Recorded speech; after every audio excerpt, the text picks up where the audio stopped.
ప్రభా ప్లీజ్, నువ్వెందుకు క్షమాపణ అడుగుతున్నావు? తప్పు చేసినవాడు వంశీ కదా. ఒక రకంగా చూస్తే తప్పు మాదే కదక్కా. తనని మేమే సరిగ్గా పెంచలేకపోయాం. అందుకేక వాడు ఇలాంటి ఆగడానికి పాల్పడ్డాడు. బయట వాళ్ళకి మేము ఏమని చెప్పగలం అసలు?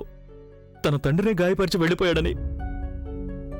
ఇప్పుడిక శిక్ష పడితేనే వంశీ బాగుపడతాడేమో. నాకు తెలుసు మీ ఇద్దరికీ చాలా బాధ కలిగి ఉంటుందని, మా మీద కోపం కూడా వచ్చి ఉంటుంది.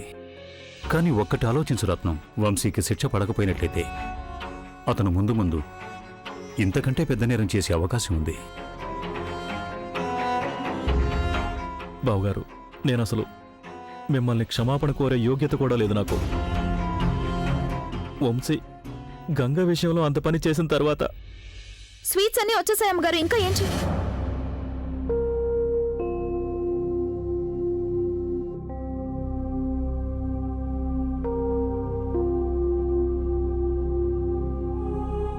సరే వెళ్ళు, వెళ్ళి పలహారం సిద్ధం చెయ్యి, వెళ్ళు.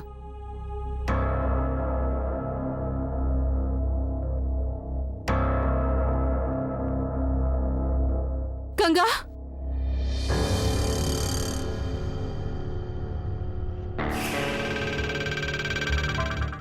నన్ను క్షమించు గంగా. ఏంటి పని ప్రభాగారు? వదలండి ప్లీజ్, నా కాళ్ళు వదిలిపెట్టండి. ప్రభాగారు ప్లీజ్ నన్ను క్షమించేసే. ప్రభాగారు ముందు నా కాళ్ళు వదలండి. నాకు తెలుసు, నేను నీకు 100 సార్లు క్షమాపణ చెప్పుకున్నా కూడా మా వంశీ చేసిన పాపం తొలగిపోదని నాకు తెలుసు. చేతులు జోడించి అడుగుతున్నాను, ఈ అభాగ్యురాల్ని క్షమించు ప్లీజ్. ప్రభాగారు నాకు మీ మీద ఎలాంటి కోపం లేదు. అయినా ఇందులో మీ తప్పే ఉందని. మీరు నాకంటే వయసులో పెద్దవారు. నన్ను ఇలా క్షమాపణ అడిగి నన్ను బాధ పెట్టకండి.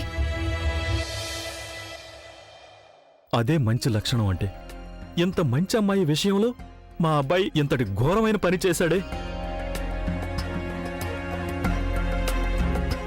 అరే అరే, పొరపాటేదో జరిగిపోయింది, ఇక నువ్వు ఊరుకో ప్రభావతి. ఇందులో నువ్వు చేసిన నేరం ఏం లేదుగా. అయితే ఒకటి, కొడుకు తప్పు చేసినప్పుడు తల్లిదండ్రులతే బాధ్యత. నువ్వెప్పుడు చూసినా మా అబ్బాయి అంటూ ఉన్నందుకే చివరికి ఇలా జరిగిందిగా. ఇక చేసేదేముంది? సాలిగ్రాముని నేను వేడుకుంటాను, ఏం జరిగినా మంచి జరగాలని, న్యాయం జరగాలని కోరుకుంటాను. నువ్వింకా ఇక్కడే ఉన్నావే? చెప్పానుగా వెళ్ళు, పలహారం పెట్టడానికి అన్ని సిద్ధం చేయమన్నానుగా.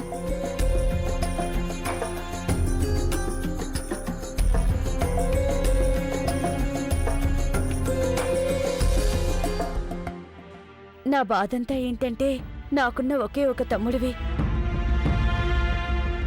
ఇప్పుడు నువ్వు కూడా నీ మేనలో నిశ్చితార్థానికి రానంటున్నావు. రాకుండా ఎలా ఉంటాను? సాగర్ కూడా నాకు కొడుకు లాంటివాడే కదా. కానీ సాగర్ కనిపించడం లేదే.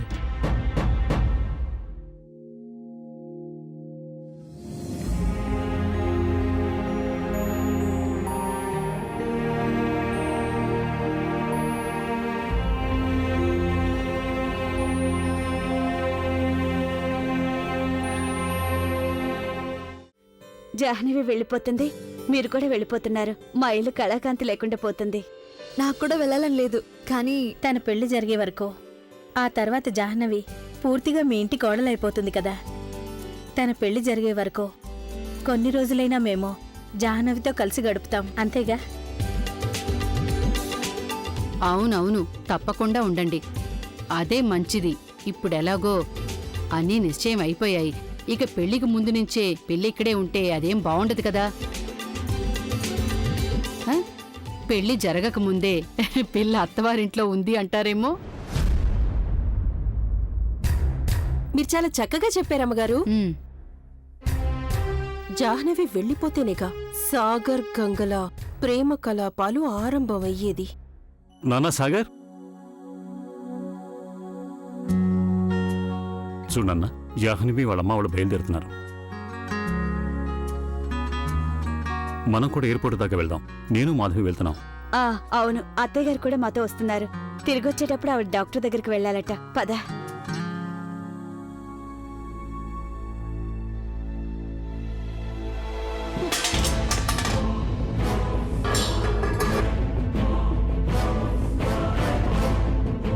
గంగా, ఏంటిది? నువ్వు అసలు బయటికి ఎందుకు వచ్చావు?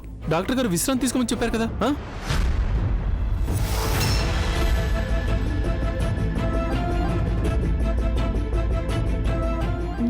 మంచినీళ్ళ కోసం వచ్చాను. గంగా, అది ఎవరికైనా చెప్తే నీకు తెచ్చిచ్చేవాళ్ళు కదా. దానికి నువ్వు బయటికి రావాల్సిన అవసరం ఏంటి? నీకేం కాలేదుగా.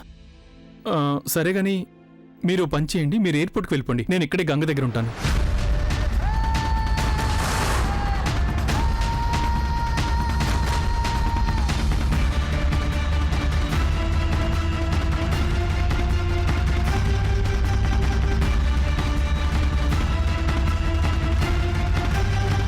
సగం నీ కాబోయే అత్తమామలు వెళ్ళిపోతుంటే నువ్వు రాకపోతే ఏం బాగుంటుంది చెప్పు అసలు. పద. మమ్మీ, నేను గంగని ఒంటరికి ఎలా వదిలేస్తాను?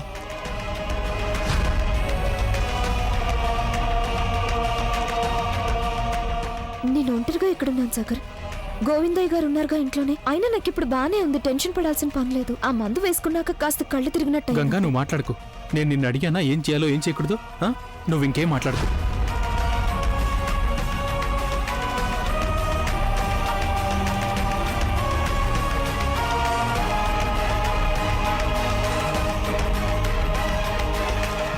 అయ్యో, దీనికి ఇంత టెన్షన్ పడాల్సిన అవసరం ఏముంది? నేనున్నానుగా. నేను చూసుకుంటాను గంగన్ జాగ్రత్తగా.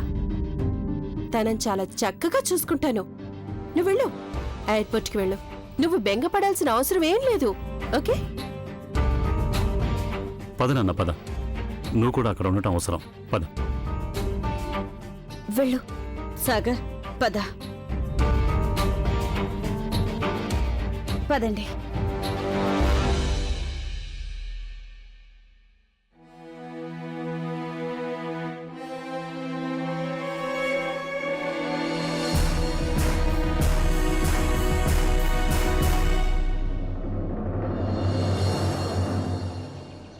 గోవిందయ్య గారు, మంచినీళ్ళు. తీసుకొస్తున్నానమ్మా. ప్రభా గారు, నాకు చాలా నిద్ర వస్తుంది. సరే కాని మందు వేసుకొని నిద్రపో. పట్టు, ఇవ్వండి.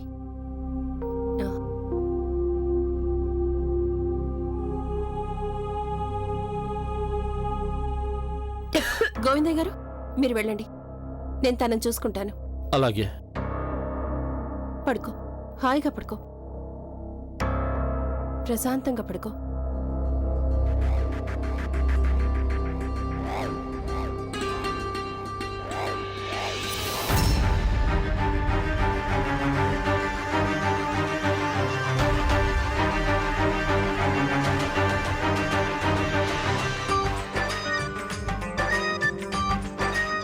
ప్రశాంతంగా నిద్రపోనా రాకుమారి. నువ్వు నిద్రపోతేనేగా రాకుమారుడొస్తాడు, నిన్ను ప్రేమతో నిద్ర లేపుతాడు.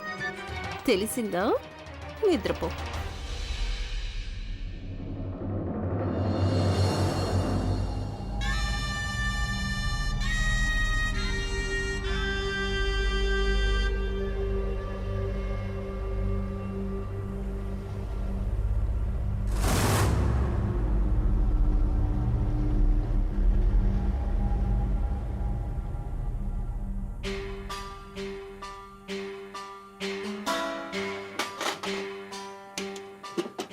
గోవిందయ్య గారు, ఏం చేస్తున్నారు మీరు? బొగ్గులు అంటిస్తున్నాను. సరే సరే సరే, మీరు నాకు చిన్న పని చేసి పెడతారా? చెప్పండి. కొంచెం మార్కెట్కి వెళ్ళి నా కోసం పెరుగు తెస్తారా? కానీ నేను ఈ పని కూడా చేయాలి, పైగా గంగకి ఆరోగ్యం మీరు బాగాలేదు. భలే వారండి. నేనున్నాను కదా. నేను గంగ నిద్రపుచ్చేశాను. ఇక 2-3 గంటల దాకా తను లేవదు. పైగా మార్కెట్ ఎంత దూరం చెప్పండి? ప్లీజ్ వెళ్ళిరండి. అలాగే. ఇది కొంచెం చూసుకోండి. దీని సంగతి నేను చూసుకుంటాను. సాగర్, నాతో రా. ఏమిటి కలవరిస్తున్నావు పిల్ల? మాట్లాడకుండా నిద్రపో. కమాన్ గంగా, కమాన్. గంగా, ముందు బయటికి పద. మాట్లాడకుండా నిద్రపో.